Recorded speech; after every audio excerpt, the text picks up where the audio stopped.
దేవుడు స్తోత్రం. ఆదికాండం 43 అధ్యాయం 11వ వచనం నుండి 14వ వచనం వరకు. 11వ వచనం నుండి, వారి తండ్రి అయిన ఇశ్రాయేలు వారితో, అట్లయినా మీరు ఎలాగూ చేయడి, ఈ దేశమందు ప్రసిద్ధములైనవి అనగా కొంచెము మస్తకి, కొంచెము తేనె, సుగంధ ద్రవ్యములు, బోళము, పిస్తాచకాయలు, బాదం కాయలు మీ గోనెల్లో వేసుకొని ఆ మనుషునికి కానుకగా తీసుకొని పోవుడి. రెట్టింపు రోకలు మీరు తీసుకునడి, మీ గోనెల మూతిలో ఉంచబడి తిరిగి వచ్చిన రోకలు కూడా చేత పట్టుకొని పోయి మరలా ఇచ్చివేయడి.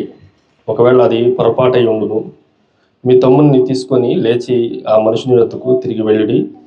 ఆ మనుషుడు మీ ఇతర సహోదరుని బెన్యామీనును మీకు అప్పగించినట్లు సర్వశక్తుడైన దేవుడు ఆ మనుషుని ఎదుట మిమ్మల్ని కరుణించును గాక. నేను పుత్రహీనుడినై ఉండవలసిన ఎడల పుత్రహీనుడవుదునని వారితో చెప్పాను. ఈ చదవబడిన వాక్యానికి సంబంధించిన కొద్దిగా నేపథ్యాన్ని మీకు జ్ఞాపకం చేస్తాను.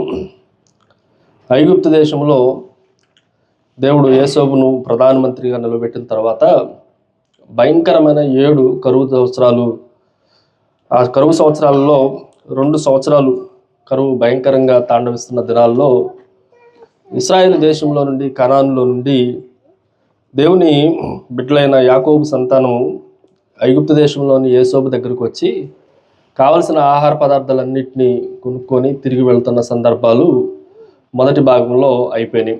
43వ అధ్యాయంలో రెండో మారు మరలా వాళ్ళు ఆహారాన్ని తీసుకునటానికి, ఆకలి తీర్చుకునటానికి, తిరిగి జీవించటానికి, బ్రతకటానికి వారు ప్రయాణం చేయవలసిన పరిస్థితులు ఏర్పడ్డాయి.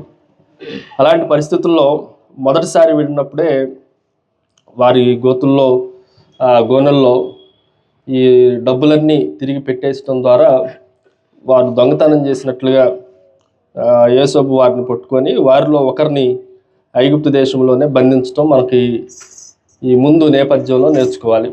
షిమ్యోను అనే యాకోబు కుమారుడిని ఐగుప్తు దేశంలోనే కట్టివేయటం, బంధించటం.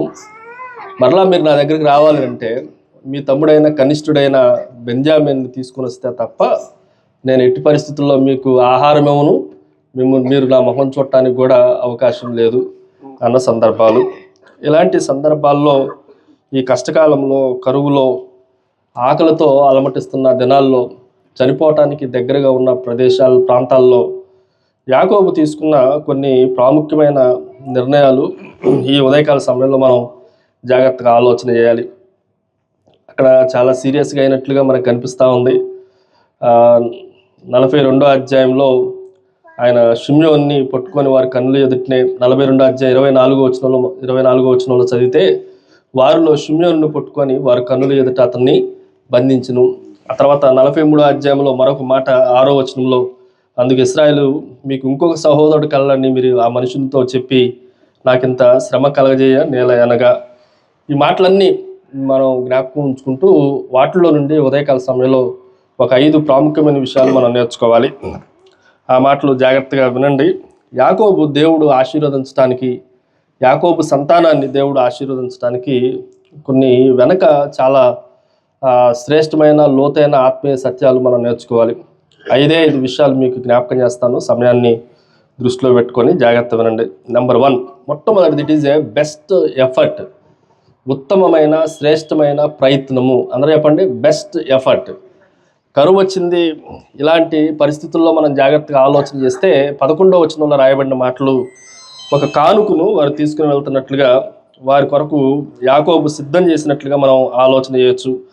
11వ వచనం మరలా చదువుతున్నాయి. ఈ దేశమందు ప్రసిద్ధములైనవి అనగా కొంచెము మస్తకి, కొంచెము తేనె, సుగంధ ద్రవ్యములు, బోళము, పిస్తాచకాయలు, తర్వాత బాదం కాయలు, వీటిలన్నిటినీ మీ గోనెల్లో తీసుకొని ఆ మనుషునికి కానుకగా తీసుకొని పోవుడి అన్న మాట మనకు కనిపిస్తూ ఉంది.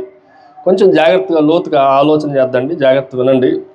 మనము ఆశీర్వదించబడాలి అనంటే బాధ్యతారహితంగా ఉంటే కుదరదు. ఏదో కరువు వచ్చేసింది, మేము చేసే పనులేవి లేవు, అక్కడ షిమ్యోన్ని కట్టేశారు, మరలా బెన్యామీన్ని తీసుకుని వెళ్తేనే మాకు ఆహార పదార్థాలు ఇస్తున్నారు అని ఏదో గాలిలో దీపం పెట్టేసి ఏమి ప్రయత్నం చేయకుండా ప్రయత్నం చేస్తూ ఉన్నాడు. ఏం ప్రయత్నం చేస్తాడు? అది శ్రేష్టమైన ప్రయత్నాలు చేస్తూ ఉన్నాడు. అందులో జాగ్రత్తగా ఆలోచన చేస్తే కరువు కాలంలో చాలా కరువులో ఉన్నప్పుడు కానుక పంపించడం అనేది కొద్దిగా కష్టమే. మనకు కూడా కష్టాల్లో, శ్రమల్లో, ఇబ్బందుల్లో, కరువుల్లో ఉన్న పరిస్థితుల్లో మనము దేవునికి సమర్పించుకోవటం చాలా కష్టమే. కానీ సమర్పించుకునేవారు కావాలి అనేదే ఈ ఉదయకాల సమయంలో మనం జాగ్రత్తగా ఆలోచన చేయాల్సింది. కరువులో ఉన్నప్పటికీ ఆయన దగ్గర ఉన్న కొద్దిపాటి ప్రసిద్ధమైనవి ఏమని రాయబడిని 11వ వచనంలో, అవి ఆ దేశమందు ప్రసిద్ధములైనవి, అవి శ్రేష్టమైనవి. కరువులో మనం జాగ్రత్తగా ఆలోచన చేస్తే శ్రేష్టమైన వాటిని యాకోబు యేసోబు దగ్గరికి పంపించడం, యేసోబు అప్పటికి కుమారుడని తెలియకపోయినా ఫరో స్థానంలో ఐగుప్తు దేశపు అధికారిలాగా ఉన్నట్లు మనం ఆలోచన చేస్తే, ఈ ఉదయకాల సమయంలో మనం జాగ్రత్తగా ఆలోచన చేయాల్సిన విషయం ఏంటి అని అంటే, మనకు సమస్య ఎదురైనప్పుడు, మనకి కష్టం ఎదురైనప్పుడు చిరాకు పడతాం, ఏంటి ఇలా జరుగుతుంది అని. మనకి ఇబ్బందులు కలిగినప్పుడు మనము కోపం తెచ్చుకుంటూ ఉంటాం. ఇంకా చెప్పాలంటే ఒకవేళ ఎవరినన్నా దర్శించుకోవాలి ఎలాంటివి అంటే నాసికరమైనవి, పనికిమాలిని ఇస్తూ ఉంటాం. కానీ యాకోబుని మనం జాగ్రత్తగా ఆలోచన చేస్తే శ్రేష్టమైనవి ఇస్తూ ఉంటాం. మీరు జాగ్రత్తగా వినండి, వాళ్ళు గోధుమలు తెచ్చుకోవడానికి వెళ్ళారు, లేదంటే ఇప్పుడు మనకున్న భాషలో చెప్పాలంటే రైస్ తెచ్చుకోవడానికి వెళ్ళారు. రైస్ కాస్ట్లీ అంటారా, బాదంకాయలు పిస్తాకాయలు కాస్ట్లీ అంటారా? బోళ్ళం కాస్ట్లీ. మస్తగి అంటే అది ఆరోగ్యానికి సంబంధించిన బామ్ అంటాం, మంచి ఔషధాలు, అవి కాస్ట్లీ వాటిని ఇచ్చి యాకోబు చేస్తున్న ప్రయత్నాలు మనం జాగ్రత్తగా ఆలోచన చేస్తే, కష్టాల్లో, కరువుల్లో, ఇబ్బందుల్లో మనం ప్రయత్నం చేయాలి. ఆ ప్రయత్నాలు కూడా ఎలా ఉండాలంటే శ్రేష్టమైన వాటిని దేవునికి దగ్గర తీసుకునే చెట్లుగా ఉండాలి. అంతేగాని నా దగ్గర లేదు, ప్రభుకే తెలుసు, అన్నీ తెలుసు దేవుడికి, మేము ఎలా ఉన్నామో తెలుసు, మా పరిస్థితులు ఏంటో తెలుసు, అన్నీ తెలుసు దేవునికి. కానీ యాకోబు పరిస్థితులు కూడా జాగ్రత్తగా ఆలోచన చేస్తే దేవుడికి సమస్తము తెలుసు. అందుకే కొరింథీయులకు రాసిన 2వ పత్రిక 9వ అధ్యాయం 6వ వచనంలో, కొంచెముగా విత్తువాడు కొంచెముగానే పంట కోయును, సమృద్ధిగా విత్తువాడు సమృద్ధిగా పంట కోయును. శ్రేష్టమైన వాటిని విత్తితే శ్రేష్టమైన ఫలాలే మనం పొందుకోవటానికి అవకాశం ఉంటుంది. నాసిరకంగా మనం విత్తితే నాసిరకమైన మాటలే, అలాంటి ఫలితాలే మనకి రావడానికి కూడా అవకాశం ఉంది. ఈ ఉదయకాల సమయంలో మీకు జ్ఞాపకం చేసే మాట ఏంటంటే, మీ కష్టాల్లో, శ్రమల్లో, ఇబ్బందుల్లో కూడా మన ప్రవర్తన, మన పనితీరు చాలా అత్యున్నతంగా ఉండాలి. ప్రయత్నం చేయటం మన వంతు, ఫలితం ఇవ్వటం దేవుని వంతు. ప్రయత్నం చేసేటప్పుడు శ్రేష్టమైన వాటిని ఆ ప్రయత్నాల్లో ఉండాలి తప్ప నాశకరమైన వాటిని మనం తీసుకువెళ్ళడానికి అవకాశం లేదు అన్న విషయాన్ని కూడా జ్ఞాపకం ఉంచుకోవాలి. రెండో మాటని మీకు జ్ఞాపకం చేస్తాను. రెండోది జాగ్రత్తగా ఆలోచన చేస్తే, it is a best integrity. మీరు జాగ్రత్త వింటున్నారా? మొట్టమొదటి ఏం చెప్పాను? బెస్ట్ ఎఫర్ట్, శ్రేష్టమైన ప్రయత్నము. రెండోది జాగ్రత్తగా ఆలోచన చేస్తే, it is a best integrity, శ్రేష్టమైన నిజాయితీ, శ్రేష్టమైన యథార్థత. ఈ మాటను కూడా మనం జాగ్రత్తగా ఆలోచన చేయాలి. నేను చదువుతున్న 12వ వచనం చూడండి. రెట్టింపు రోకలు మీరు తీసుకొనుడి. రెట్టింపు రోకలు అంటే మీరు కొనుక్కోవటానికన్నా డబల్ తీసుకెళ్ళాలి. రెట్టింపు రోకలు తీసుకెళ్ళండి. ఆ తర్వాత రెండోది, మీ గోనెల మూతిలో ఉంచబడి తిరిగి వచ్చిన రోకలు కూడా చేత పట్టుకొని పోవుడి, అది పొరపాటై ఉండొచ్చు. ఈ మాటను మనం జాగ్రత్తగా ఆలోచన చేద్దండి. యథార్థత అనేది చాలా ప్రాముఖ్యమైనది. కష్టకాలంలో కూడా మన క్రైస్తవుడు సాక్ష్యాన్ని కాపాడుకోవాలి. శ్రమల్లో కూడా క్రైస్తవుడు ఏం కాపాడుకోవాలి చెప్పండి? సాక్ష్యాన్ని, నిజాయితీని కాపాడుకోవాలి. పొరపాటున కొన్ని మనల్ని పరీక్షించడానికి వస్తూ ఉంటాయి. నేను ఎలా చెప్తా, అది భయంకరమైన కరువు. 7 సంవత్సరాలు భయంకరంగా కరువు రాబోతుంది. అది 2వ సంవత్సరం. కుమారుడు షిమ్యోను కట్టివేయబడ్డాడు. ఇంకా చెప్పాలంటే ఇప్పుడు బెన్యామీను కూడా తీసుకొని వెళ్ళవలసిన పరిస్థితులు. ఇలాంటి పరిస్థితుల్లో వాళ్ళు ఏదైతే కొనుక్కున్నారో ఆ డబ్బులన్నీ మళ్ళీ వాళ్ళ గోనెల్లోనే కనిపిస్తూ ఉన్నాయి. మనమైతే ఏం చేసేవాళ్ళం? ఈ గోనెలో సంచులు అంటే మీకు అర్థం కావట్లేదేమో. మీరు పచారీ షాప్కి వెళ్ళారు, కేజీ పంచదార అంటే వాడు 4 కేజీలు పంచదార కట్టి పంపించింది ఇంటికి రావడంతో ఏం చేసేవాళ్ళు? దేవా, నా స్థితిని ఎరిగిన దేవుడివి, అద్భుతం, కేజీ అడిగితే 4 కేజీలు పంపించును అనేసి వెంటనే ఆ డబ్బాలో పోసుకొని దేవుడికి స్తోత్రం చెప్తాం. వాడికి ఫోన్ చేసి, అయ్యా నేను అడిగింది కేజీనే, డబ్బులు కట్టింది కేజీనే, పొరపాటున 4 కేజీలు వచ్చింది అని మనం వెనక్కి పంపించగలమా? పంచదార పంపాను, ఇంకా కావాలంటే ఆ 4 కేజీలకి డబ్బులు కూడా ఇవ్వము. ఇలాంటి యథార్థత క్రైస్తవ జీవితాల్లో, కష్టాల్లో దేవుడు మనల్ని పరీక్షించేవాడు.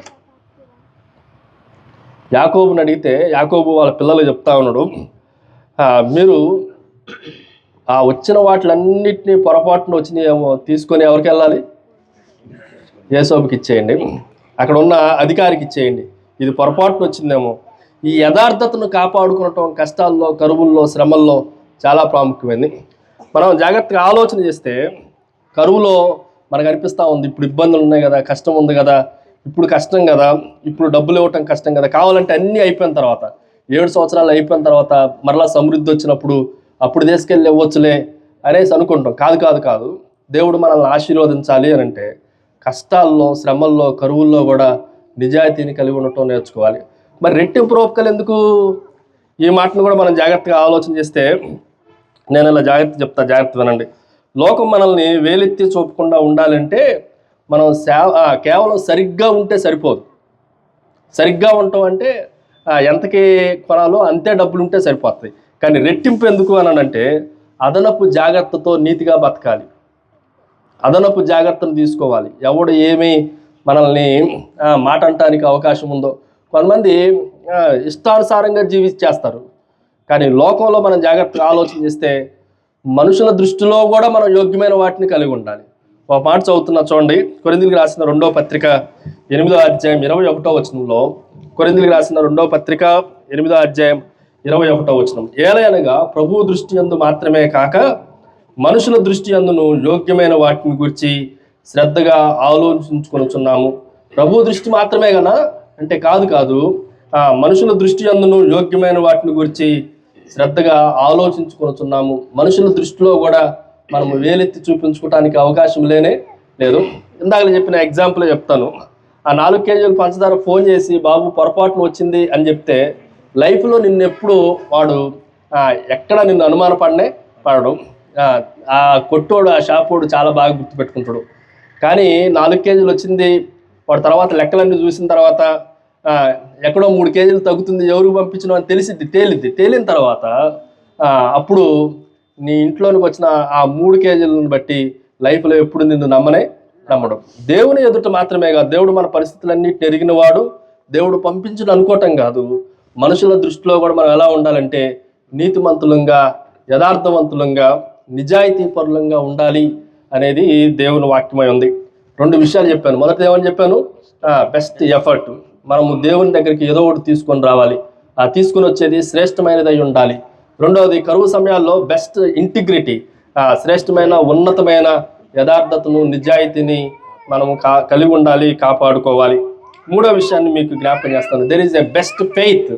మూడోది మనం జాగ్రత్తగా ఆలోచన చేస్తే శ్రేష్టమైన విశ్వాసము.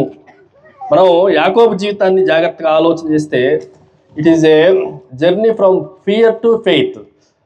భయము నుండి ఆయన విశ్వాసంలోనికి ప్రయాణం చేస్తూ ఉన్నాం. అంతకుముందు ఆయన భయపడుతూ ఉన్నట్లుగా మనం చదవచ్చు. చూడండి, 42వ అధ్యాయం 35వ వచనం మనం చదివితే, 35వ వచనం చదువుతాం. 42వ అధ్యాయం 35వ వచనం.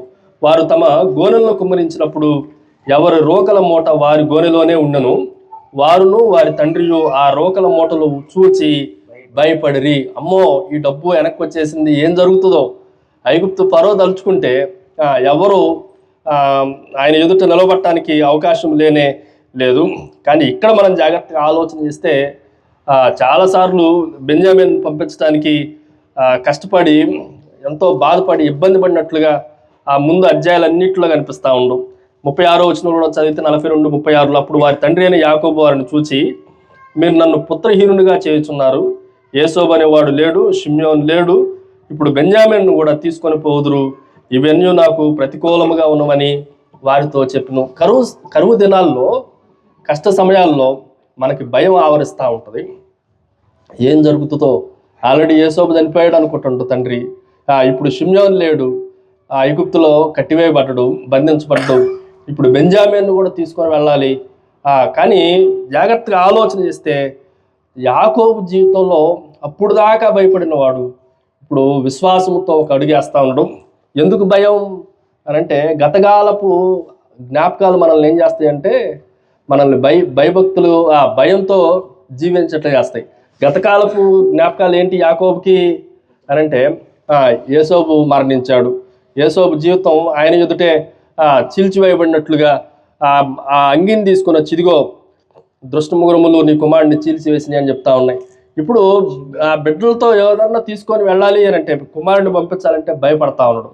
కానీ ఫస్ట్ టైం ఏమని చెప్తుందంటే వచ్చిన మనం జాగ్రత్తగా ఆలోచన చేస్తే 43:8 యోధ తన తండ్రి అయిన ఇశ్రాయేలును చూచి ఆ చిన్నవాడిని నాతో కూడా పంపుము, మేము లేచి వెళ్ళుదము, అప్పుడు మేము కాదు నీవును మా పిల్లలను చావకు బ్రతుకుదురు అని చెప్పినప్పుడు 13వ వచనం చదువుతున్నా, మీ తమ్ముడిని తీసుకొని లేచి ఆ మనుషుని యొద్దకు తిరిగి వెళ్ళుము.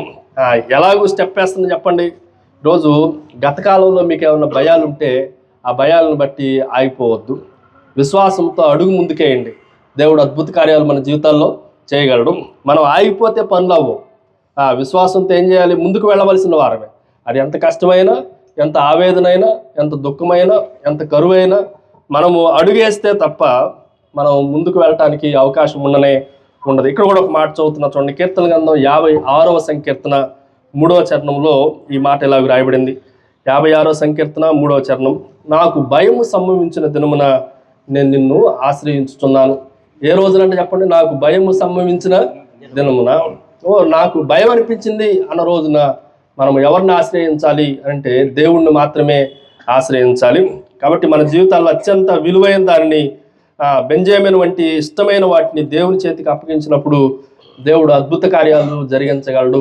ఈ విషయాలు మనం జాగ్రత్తగా ఆలోచన చేయాలి. 3 విషయాలు చెప్పాను. మొదటిది, it is a best effort, శ్రేష్టమైన ప్రయత్నం. రెండోది, it is a best integrity, శ్రేష్టమైన నిజాయితీ, యథార్థత. దెన్ మూడవది, it is a best faith, శ్రేష్టమైన విశ్వాసం. అందుకే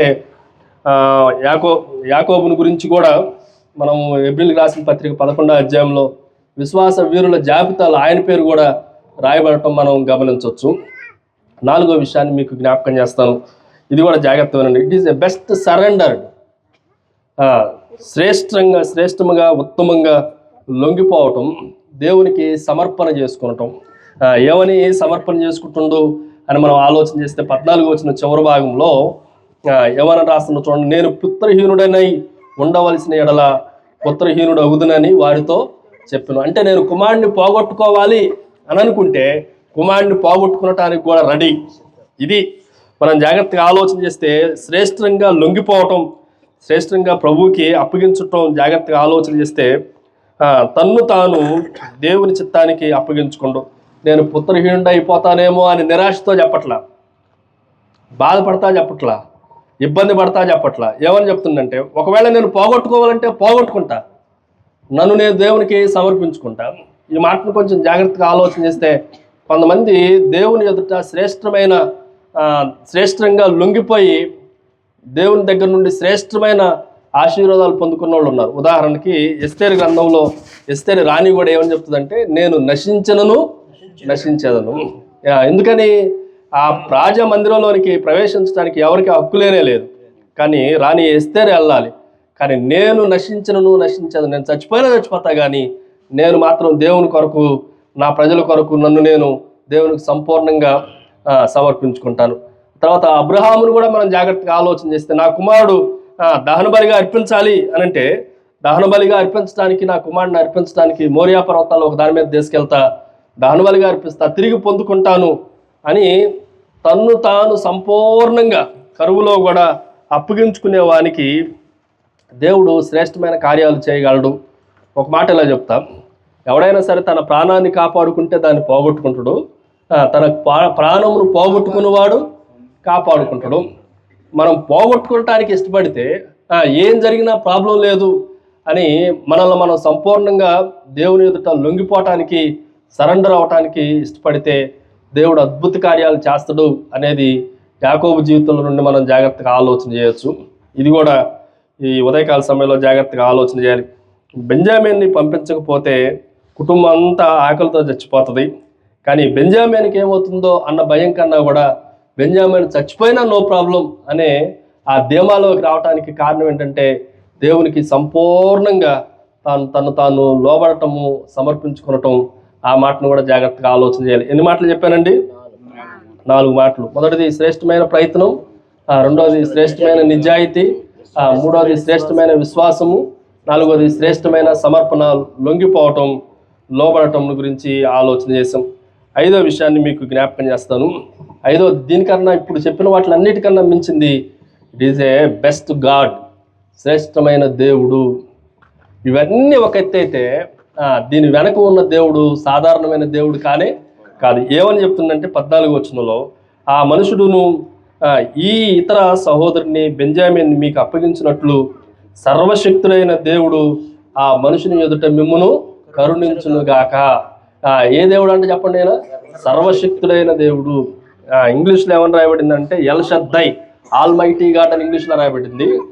హీబ్రూలో ఏమని రాయబడిందంటే ఎల్ షద్దై.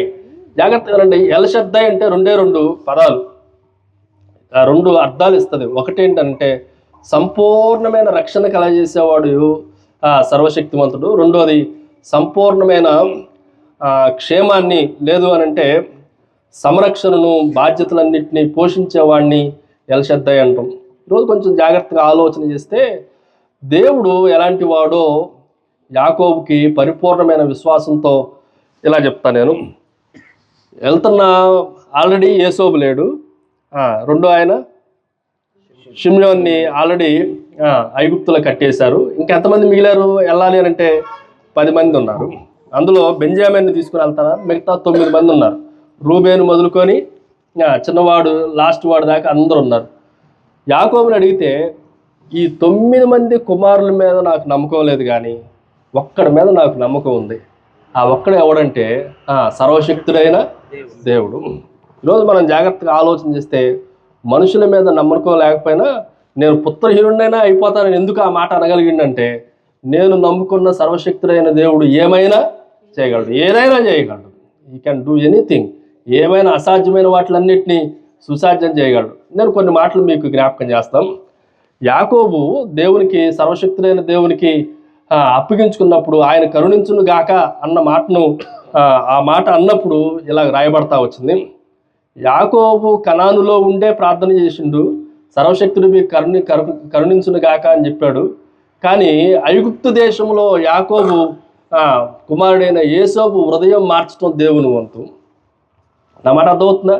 మనం మోకరించేది కనానులో, కానీ ప్రయత్నం జరిగేది ఎక్కడ చెప్పండి? ఐగుప్తులో జరుగుతూ ఉంది. మనం అనుకున్నట్లుగా మనం వెళ్ళక మునిపే, మనం ఐగుప్తులోనికి ఎంటర్ కాక మునిపే దేవుడు యేసోబు హృదయం అంతటిని వాళ్ళ సహోదరులకి అనుకూలంగా మార్చేసిండు. ఇంకో మాట మీకు జ్ఞాపకం చేస్తా, జాగ్రత్తగా వినండి. ఎప్పుడైతే ఈ రోకలన్నీ తీసుకొని, గిఫ్ట్స్ అన్నీ తీసుకొని 15వ వచనంలో ఆయన ఎదుటి నిలబడ్డారు. చూడండి, 43వ అధ్యాయం 15వ వచనం. ఆ మనుషులు ఆ కానుకని తీసుకొని చేతుల్లో రొట్టింపు రోకలను తమ వెంట పెట్టుకొని బెంజామిన్ని తీసుకొని నిలిచి ఐగుప్తునికి వెళ్ళి యేసోబు ఎదుట నిలిచిరి. నిలిచిన వెంటనే 16వ వచనం చూడండి. ఇప్పుడు దాకా ఏమన్నా మాట్లాడారా? దేవుడు ఎలాగో కనికరిస్తాడో నేను చెప్తున్నాం. ఏమన్నా వాళ్ళు మాట్లాడారా? మేము అయ్యా డబల్ తీసుకొని వచ్చును, కానుకలు తీసుకొని వచ్చును, నువ్వు అన్నట్లుగా బెంజామిన్ తీసుకొని వచ్చును, ఏం మాట్లాడాల, జస్ట్ నిలబడ్డారు. 16వ వచనంలో యేసోబు వారితో కూడా ఉన్న బెంజామిన్ను చూసి, ఏం మాట్లాడాల, బెంజామిన్ను చూసి గృహ నిర్వాహకునితో ఈ మనుషులను మా ఇంటికి తీసుకొని పోయి ఒక వేటను కోసి, ఏం కోసంట? అసలు వీళ్ళకి భోజనానికే దిక్కు లేదురా అంటే దేవుడు ఏం చేస్తుండే? వీళ్ళకి ఒక ఏటను కోసి వంటను సిద్ధం చేసి మధ్యాహ్నం ముందు ఈ మనుషులు నాతో కూడా, ఎక్కడ భోజనం సిద్ధం చేసిండు? ఐగుప్తు దేశంలో, ఇంట్లో, వాళ్ళ ఇంట్లో. ఐగుప్తు దేశంలో యేసోబు ఇల్లు ఎలా ఉంటుంది అనుకుంటున్నారు? ప్రధానమంత్రి ఇల్లు. దాని ముందు ఉన్న టేబుల్, ఆ టేబుల్ చుట్టూ కూర్చోవలసిన పరిస్థితులు వచ్చినప్పుడు ఇంకా విచిత్రాలు మీకు జ్ఞాపకం చేస్తాం. వాళ్ళు లోపలికి వచ్చిన తర్వాత వాళ్ళందరినీ కూర్చోబెట్టే విధానం చూపిస్తా చూడండి. 32వ వచనంలోనికి రండి. 32వ వచనం. అతనికి వారికి అతనితో భోజనం చేస్తున్న ఐగుప్తులకు వేరువేరుగా వడ్డించి, ఐగుప్తులు హెబ్రీయులతో కలిసి భోజనం చేయరు, అది ఐగుప్తీయులకు హేయము. 33వ వచనం. జ్యేష్ఠుడు మొదలుకొని కనిష్ఠుని వరకు అతని ఎదుట తమ తమ ఈడు చొప్పున కూర్చుండేది కనుక ఆ మనుషులు ఒకరి వైపు ఒకడు చూసుకుని ఆశ్చర్యపడి, సీటింగ్ అంతా ఎట్లా ఏర్పాటు చేసిండు యేసోబు? పెద్దోడు మొదలుకొని చిన్నోడు దాకా. ఎవరు చెప్పారు ఇవన్నీ? చెప్పండి. పెద్దోడు రూబేను, రెండో ఆయన ఆర్డర్ తెలుసా మీకు? షిమ్యోను, తర్వాత లేవి, యోధా, ఇలా మొత్తం బెంజామిన్ దాకా కూర్చోబెట్టిండు. అసలు వీళ్ళు దూరంగా ఉండవలసిన వాళ్ళని దేవుడు కనికరిస్తే ఎలా ఉంటుందో తెలుసా? ఎక్కడి నుంచి ఎక్కడి దాకా పెద్దోడు మొదలుకొని వాళ్ళు ముఖం చూసుకొని ఏంటి ఈ ఆర్డర్ అంతా ఎవరికి తెలిసి? ఇది దేవుడు కనికరిస్తే కార్యాలలో జరుగుతాయి. దాంట్లో లాస్ట్లో బెంజామీను సొంత తమ్ముడు కదా, వాడికి ఏం కూర్చోబెట్టిన చూడు 34వ వచనంలో, మరి అతని ఎదుట తనకి వంతులేసి బెంజామీను వంతు అందరి వంతుల కన్నా 5 అంతలు. ఈరోజు మనం జాగ్రత్తగా ఆలోచన చేస్తే బెంజామీను చంపేస్తారేమో అనుకున్నోడికి బెంజామీన్కి ఎంత శ్రేష్టమైన సీట్ ఇచ్చిండు ఆయన అని అంటే 5 అంతలు పెద్దది. ఈరోజు మనం జాగ్రత్తగా ఆలోచన చేయండి. దేవుడు కనికరించే దేవుడు. ఆ కనికరించే దేవుని పట్ల యాకోబు విశ్వాసాన్ని కలిగి ఉన్నాడు. ఈరోజు కొంచెం జాగ్రత్తగా ఆలోచన చేస్తే మన తెలివితేటలను బట్టో మా పిల్లలు చాలా అద్భుతమైన వాళ్ళు అనుకొని వాళ్ళని విశ్వసించి పంపించట్లా. ఆల్రెడీ ఈ కుమారులే యేసేపుని ఏం చేశారు? చంపించేశారు, గుంట్లో పడేశారు, అమ్మివేశారు, ఇంత చేశారు. కానీ మరలా బెంజామిన్ని పంపించాలి అంటే అవ్వట్లేదు. కానీ దేవుడి మీద పరిపూర్ణమైన విశ్వాసాన్ని కలిగి దేవుడిని ఏమంటుందంటే శ్రేష్టమైన దేవుడు, అన్ని నామముల కన్నా పైనామం కలిగిన దేవుడు, ఏమైనా చేయగలిగిన దేవుడు, పరిస్థితులన్నింటినీ మార్చగలిగిన దేవుడు. ఈ యాకోబు సంతానము ఐగుప్తులోనికి రాకమునిపే యేసోబు హృదయం అంతా మారిపోయింది. అందుకే సొలొమోను భక్తులు చెప్తున్న మాట, ఒక మాట చదవండి. 23వ అధ్యాయం, సామెతల గ్రంథం 23వ అధ్యాయం 21వ అధ్యాయం మొదటి వచనం. సామెతల గ్రంథం 21వ అధ్యాయం మొదటి వచనంలో ఒక మాట ఇలా రాయబడింది, జాగ్రత్త వినండి. యెహోవా చేతిలో రాజు హృదయము నీటి కాలువల వలె ఉన్నది, ఆయన తన చిత్త వృత్తి చొప్పున దాన్ని త్రిప్పును. మీకు అర్థమయ్యే భాషలో చెప్పాలంటే రాజు హృదయం ఎవరి చేతిలో ఉందంట? దేవుని చేతిలో ఉంది. ఆయన తన ఇష్టం వచ్చినట్లు దాన్ని తిప్పగలడు అన్న విషయాన్ని మనం జాగ్రత్తగా ఆలోచన చేయాలి. యాకోబు సర్వశక్తుడైన దేవునికి అప్పగించుకున్న ఆ క్షణంలోనే ఐగుప్తులో ఉన్న యేసోబు మనసు కరిగిపోయింది. యేసోబు పిల్లల పైన, అన్నదమ్ముల పైన ఎక్కడ లేని ప్రేమ పొరులుతుంది, వచ్చింది అని రాయబడింది. దుఃఖం పుట్టుకొని వస్తుంది అని రాయబడింది. మంచి విందును తయారు చేశాడు అని రాయబడింది. ఈరోజు కొంచెం జాగ్రత్తగా ఆలోచన చేస్తే కరువుల్లో కానీ కష్టాల్లో కానీ ఇబ్బందులు పడుతున్నప్పుడు 4 ముందు పనులు చేయాలి. ఏమేం చేయాలి? మనం ప్రయత్నం చేయాలి. ప్రయత్నం చేయకుండా కూర్చొని ఉంటే ఉన్నాం, పోతే పోయినాం అంటే పోతారు, మీరు ఉండరు. ప్రయత్నం చేస్తేనే బతుకుతారు. రెండోది యథార్థత. చాలా యథార్థంగా ఉండాలి. లోకం మనల్ని పరిశీలిస్తూ ఉంది, ప్రజలు మనల్ని పరిశీలిస్తూ ఉన్నారు. పొరపాటున జరిగితే వీడు ఏం చేస్తాడో అని చూడబోతున్నారు. కాబట్టి వెంటనే రిటర్న్ ఇవ్వటం, నిజాయితీని కాపాడుకోవటం చాలా మంచిది. మూడోది భయంతో బ్రతకటానికి కాదు దేవుడు మనల్ని పిలిచింది, విశ్వాసంతో అడుగేయటానికి దేవుడు పిలిచాడు. నాలుగోది మనం జాగ్రత్తగా ఆలోచన చేస్తే మనల్ని మనం పూర్తిగా దేవునికి లొంగిపోవాలి, దేవునికి సంపూర్ణంగా సమర్పించుకుంటే నువ్వేమైనా చేయయ్యా, నేను పుత్రహీనుడిని అయిపోయినా పర్లేదు, నా కొడుకు పోయినా పర్లేదు అంటే కొడుకు పోయిందా? చెప్పండి. కొడుక్కి ఎంత సీట్ ఇచ్చిందో మిగిలిన అందరికన్నా శ్రేష్టమైన 5 అంతల సీటు యేసోబు దగ్గర ఇవ్వటం చాలా శ్రేష్టమైంది. వీటన్నిటికన్నా కూడా ఇంకా మనం జాగ్రత్తగా ఆలోచన చేస్తే బెస్ట్ గాడ్ దగ్గరికి మనం వచ్చినాం. శ్రేష్టమైన దేవుడు మన కార్యములు ఏవిటినైనా చేయగలిగిన వాడు. దేవుడి మాటలను దీవించును గాక.